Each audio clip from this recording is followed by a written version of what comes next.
Speedway Anywhere. It's Speedway Anywhere time, where a checkered past is a good thing. See how much better the racing can be at Martinsville when Ross Chastain and Austin Dillon aren't manipulating the finish? Denny Hamlin was dominant. Denny led over half the race with 274 laps to be exact. He won a stage, he got the fastest lap bonus, and the win. Leading up to today, Joey Logano had the lowest average finish through the first 6 races for a recent champion. However, in the 7th race, the one at Martinsville, he finally got a top 10. But this is no surprise. He got the championship last year with the 18th place overall average finish for the year. So, what does that tell you?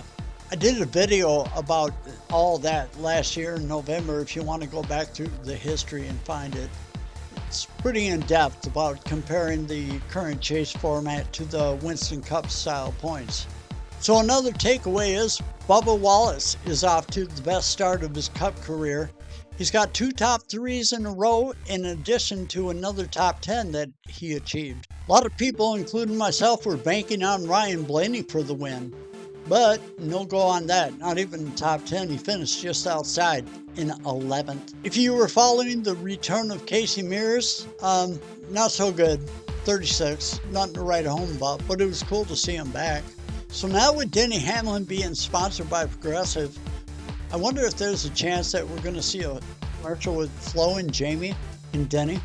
I mean, just saying. Somebody posted a meme asking, what do you think when you see this? And it was the Martinsville sign. I replied, Rusty Wallace. Rusty Wallace and all of his success, 7 wins at Martinsville in addition to all of his top 5s and top 10s. Well, this weekend, or last weekend, now marks Denny Hamlin's 6th win at Martinsville. Now, that's not the end of the story. Denny Hamlin just achieved his 55th win of his Cup career, and that ties him with Rusty Wallace at 55.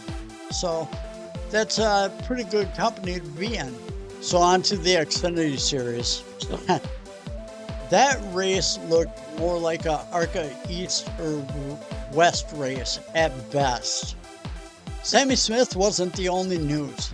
There was over 100 caution laps in the 3rd stage. There was only 29 laps of green in that final stage of the race. So Sammy Smith totally pulled the Danica. If you don't know what I'm talking about, it was 2015 at Martinsville when Danica decided she was going to punt David Gilliland. In doing so, she took herself out. Now, she was going for, I don't know, 20th or 30th or whatever. But Sammy Smith was going for the win over Taylor Gray. Now, sure, Taylor Gray got spun, knocked out, but Sammy Smith lost so much momentum that he ended up getting rear-ended and got himself wrecked. So Austin Hill, who started 5th place on the restart, just scooted right by all the wreckage and to the win. Why this is significant is this gave Austin Hill the $100,000 Dash for Cash bonus, and it gave Richard Childress Racing its 100th win in the series.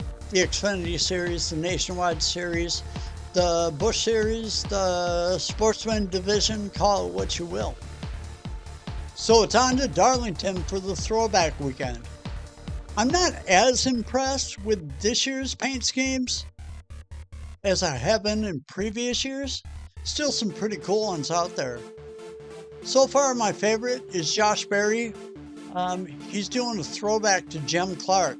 Jim Clark in his 1965 Indy 500. Yes, throwback to an Indy car. That's pretty cool. And what's even more significant about it is the Wood brothers, the owners of Josh Berry's car, they were the pit crew for Clark that year. So I'm going to leave it at that. If you subscribe to the show, I really appreciate it. If you haven't, it'd be awesome if you did.